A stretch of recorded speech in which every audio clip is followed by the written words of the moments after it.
Kazi vaye hama vadiwa, ndinokukwazisai muri kumativi mana enyika. Ndinokugamuchirai musabata raJehovha. Nhasi uno ndinoda kupindura mubvunzo wandakatumirwa unoti kupira kwaiitwa navaIsraeri kare vachipira nzombe, vachipira magondobwe, vachipira magotoro kana kuti mbudzi, vachipirawo makwai amakondobwe kana kuti sheshe dzembudzi namakondobwe. Zvikanzi vaiitirei izvozvo zvinomborevei? Ini ndikati nhasi ndoda kupindura kuti zvinoreve chii. Ndakambodzidzisa zvangu pamusoro pazvo kuti zvinorevei. Zvakafanana nekuti munyengetero hakuzi kungopfugama nokutanga kunamata, wakaisa maoko pamwe chete, wakatsinzinya. Izvi tinotozvionawo kuna vamwe, asi kunyengetera kunoitika pose patinenge tichiita kana kuti tichipupura nemiromo yedu shoko raMwari. Hazvinei kuti umire, uri kufamba, wakagara, wakanyarara, wakavhara muromo wako, zvinhu zvomweya. Hongu kupupura nemiromo yako kwakanaka. Naizvozvo dai kunyengetera kuri kupupura nemiromo yako, zvaigoreva kuti kana ukanamata uchidaidzira uchanzwika kupfuura kunamata kwaunoita uchiita kazevezeve. Zvichireva kuti dai pane vanhu vaviri vari kunamata, mumwe achinamata kazevezeve, mumwe achinamata nenzwi guru, anotaura nenzwi guru ndiye achanzwikwa naMwari kupfuura ari kuita kazevezeve. Kunyengetera hakuna kudaro. Nyange Ishe Jesu Kristu anotizivisa kuti kana uchinyengetera, pinda mumba yemukati pausingaonekwe kana kunzwikwa navamwe, unyengetere uripo. Vamwe vanokubvunzai kuti kokupinda mukati muimba yemukati zvinoreve chii? Hazvingareve zvinhu zvimwewo zvatisingafungire, panze pekuti kupinde murumu uzvilokere imomo. Hongu zvinoreva zvamuri kutaura izvozvo, nokuti kupinda muimba yemukati zvinoreva kuti zvakadzama zviri pasi pemwoyo wako, kana kuti zviri mukati memwoyo mako zvisiri kuonekwa navamwe vanhu kunze. Kana riri dambudziko, zviri kunyanya kunetsa panyaya yedambudziko iro, nokuti vanhu tinowirwa namadambudziko haapere, asi pamadambudziko panobuda zvimwe zvinhu zvinokunetsa, ndizvo zvakadzama. Muimba yemukati, ndichitaura namamwe mazwi ndikati zvinhu zviri kunyanya kunyongonya zvemukati memwoyo mako. Nyange panguva yemufaro chaipo, pane zvimwe zvinhu zviri mukati memwoyo mako zvakadzama, zvaunenge uchida kumbopura iwe, zvaunenge uchida kutaurira Mwari wako. Nekuti Kristu anotidzidzisa kuti kutaura kuri pakati pako naMwari. Zvino kana tichiuya kunyaya dzenzombe idzi, zvikanzi yakanga iri mipiro zvangu kufananawo nekuti kunamata. Mupiro ungava basa, ungava manzwi, ungava kuimba, zvose zvandiri kutaura izvi kunamata. Asi chikuru chandingakuudzai kuti kupupura kwakanaka kune chekuita neshoko raMwari. Naizvozvo kana tichiona mombe, tichiona nzombe, tichiona makondobwe, pane zvazvinomirira pashoko raMwari.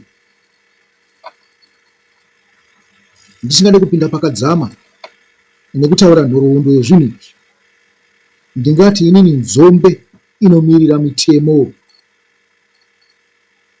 gondobwe rinomirira chiprofita, gwayana rinomirira mutemo muduku wakaitwa navanhu unoenderana neshoko raMwari. Munoziva kuti Jesu paaitaura pane imwe mitemo yainzi mitemo yaMozisi. Zvino kana yamitemo yaMozisi haisisiri mitemo yaMwari. Zvikanzi Mozisi wakakuitirai mitemo iyi nokuti mwoyo yenyu yakanga yakaoma.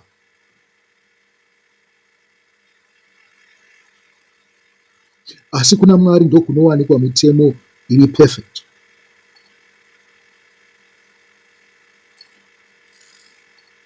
Makatarira izvozvo izvi zvandataura, mozoenda pane zvinonzi zvehupfu zvaipirwa kuzvinhu. Maiona kuti zvakawandisa zvehupfu zvaipirwa pamwe chete nenzombe, zvakawandisa zvishomana zvichipirwa pamwe chete negondobwe, zvakawanda zviduku duku zvaipirwa pamwe chete negwayana.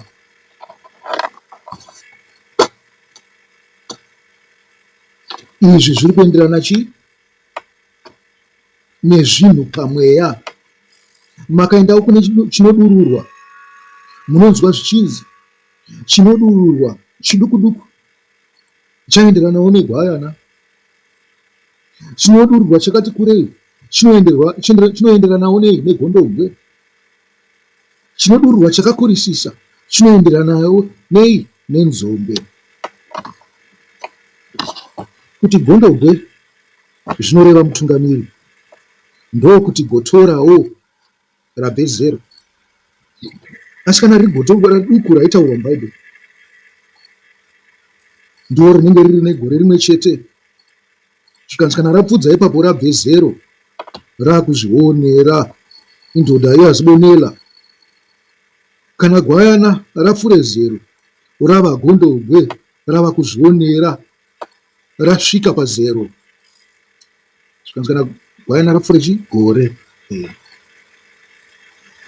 Muri kupaonaka. Chakakosha chatinoda kutaura nacho pamusoro nhasi uno, zviyero zviya zvandambotaura zvehupfu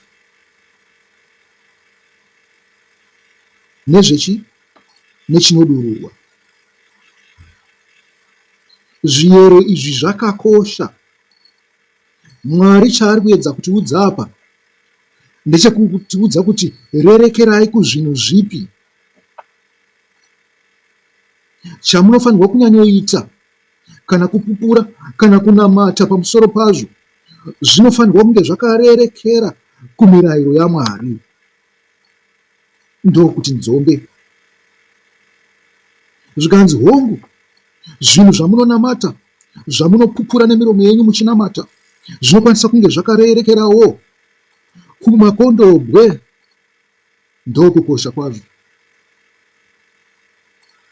Asi zvinoenderana negwayana, hongu Mwari anga azvigamuchire, asi hazvifanirwa kunge zvichivhiringa zvinobva kunzombe kana kugondobwe.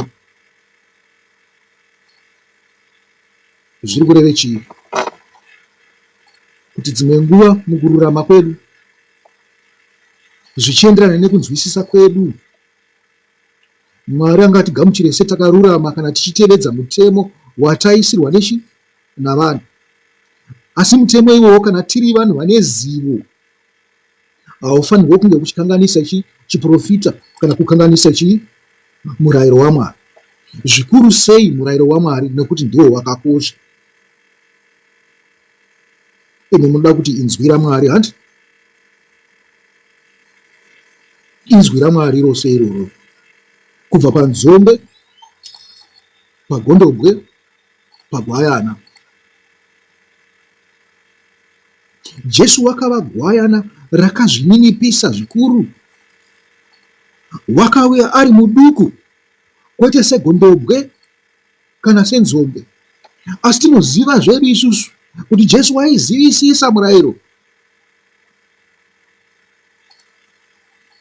Waizivisisa murau pakutsetseka kwawo, perfection.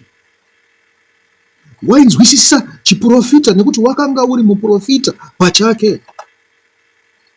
Asi wakazvidukupisa sokuimba kunoita vaRoma. Zvikanzi wakazvidukupisa, wakateerera kusvika parufu. Kana muchizvitorawo pamagwaro munonzwa kunzi waiteerera baba vake namai vake.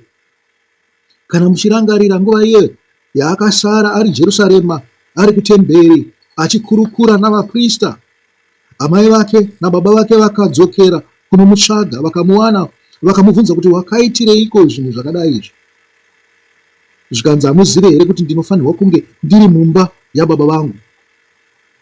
Imba yababa vangu ndo ine mirayiro yaMwari, ndo iri panzombe. Zvikanzi asi paakabva ipapo wakanozvidukupisa kuna amai vake nababa vake. Imi munofunga kuti amai vake nababa vake vakanga vari vakuru here kupfuura vaprofita kana vaprista vaakasangana navo kutemberi? Kwete. Zvikanzi asi wakazvisa pasi pemurayiro wekumba.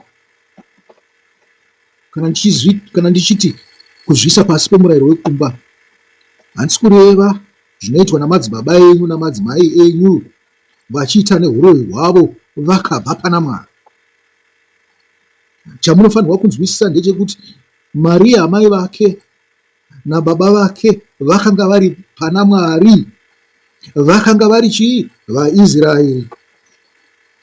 Kunzi muIsraeri hazvinei kuti wakazvarwa naJakobho, ndogara ndichizvitaura izvozvo, nekuti Jakobho ane tsika dzake dzamadzibaba ake dzaakatopuhwawo dzichibva kuna Abrahama, kwavaizonotora ana Rebheka nana Rakeri vainamata zvifananidzo. Vakanga vasiri perfect vanhu vaya. Tsika iyoyo vakatoiwana kuvakaradhiya, vakanga vane uroyi hwavo hwaisemesa, vakanga vane huipi hwavo. Asi Jehovha wakafunga kutora Abrahama, nyangwe akafa zvake asati aperfect, uchiri wakabatira pane zvimwe zvinhu zvetsika dzake, asi Mwari wakanga une urongwa. Ndichazotaura pamusoro pazvo. Munofanirwa kuteerera mharidzo yangu yemusi weSunday. Mwari wakanga une urongwa kuti pazvarwe vana vanomuda. Saka zvandiri kutaura apa ndezvekuti nhaka ndo yandichaparidza pamusoro payo musi weSunday.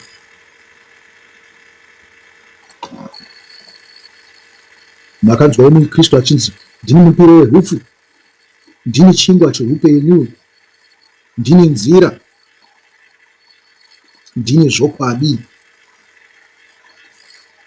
Pazvinhu zvose zvaari kutaura izvi akasimbira kumitemo yaMwari. Muri kupanzwa? Akasimbira kumitemo yaMwari.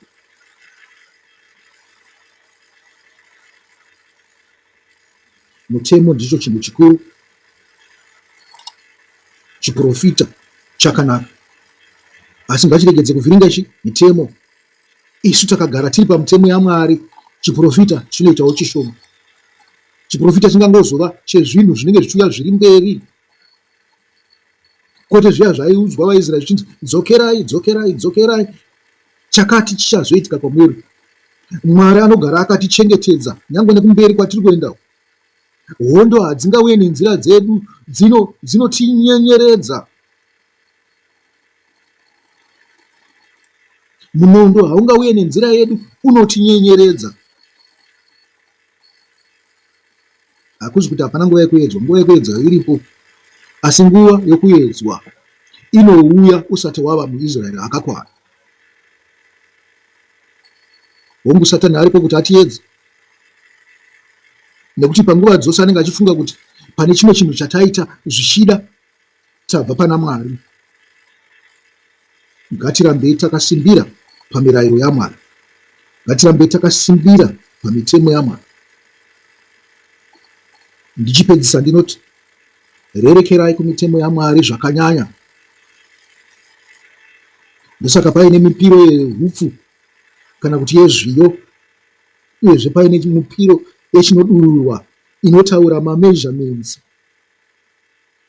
yezvinhu zvinofanirwa kupirwa pane chinhu chinobva mudanga nechinobva muchikwere, uyezve zvichienderana neukuru hwacho.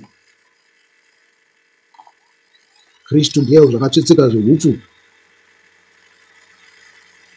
Pauro anozviti chinodururwa Pauro muduku kuna Kristu,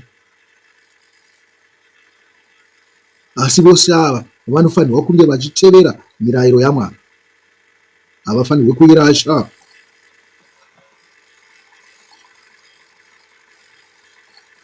Hama dzangu, ndingati chidzidzo chanhasi chinoperera ipapo. Rerekerai, dzidzisai mwoyo yenyu kuda mirayiro yaMwari, mufungisise pamusoro payo zvakadzama, nekuti wakakomborerwa munhu unofungisisa, munhu unomediteta pamusoro pemirayiro yaMwari. Pisarema 1 ngarikusimbisei. Aiwa, muve nesabata rakanaka. Mwari akuchengetei, Mwari akuropafadzei, Mwari akukomborerei, Mwari akutungamirirei, Mwari adurure mweya wake pamuri, aise zita rake pamuri, akunzwirei nyasha, akunzwirei ngoni, agokupai rugare, avherekere pamuri, akuropafadzei. Chisarai.